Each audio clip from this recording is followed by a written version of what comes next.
Ginger Biker, 82. And it's starting to rain. So I had my mate's stag do last weekend. I'm just about over it now.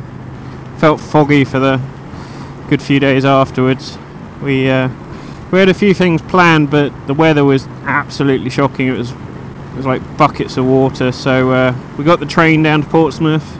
We started off in a coffee shop, all sort of chilled and relaxed, very adultish. We were talking about mortgages, children, and schniz.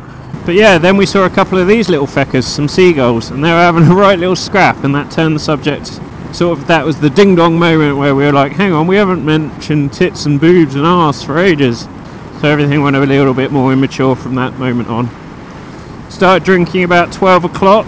Found a new beer that I hadn't had before. I'll put a picture of that up now. I think Mr. Spicy would quite like a little suck on one of those bottles.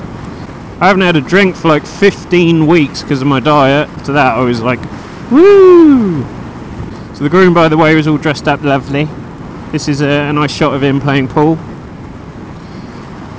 We basically all took it turns to mount the stag. We got some food, did a bit of bowling, a bit more pool, and then jumped back on the train,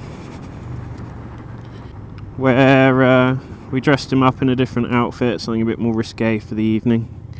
This is what the outfit should have looked like. And this is what Lee looked like in it.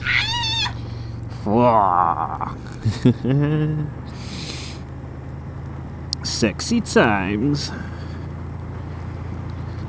The poor bastard, he had 4 sleepless nights not long before the stag because he was worried we were going to put him in a mankini. Would we do that? Would we? Thing to remember is I'm pretty much the only one in the group now. Actually I am, it's a fact. I'm the only one in the group that isn't married or engaged, so I win! Losers! My friend Lee's a bit partial to the old Chinese go away, and so I booked his favourite place in town, in his hometown, and yeah, we got quite a lot of attention, and then we staggered round to the posh establishment known as Wetherspoons, just because it's cheap, and yeah, many a shot and cocktail was digested.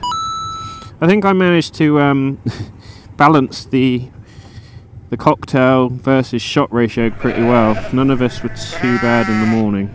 I got up at 8 o'clock the next morning and made everyone a fry up, which I felt was my responsibility. I've never felt so ill cooking 6 breakfasts. So not everything that was planned went accord, but you know, English summer.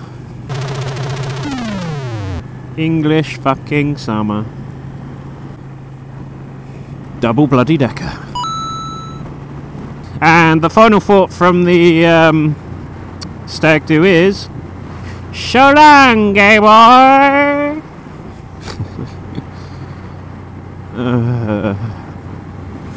Right peeps, I will see you next time.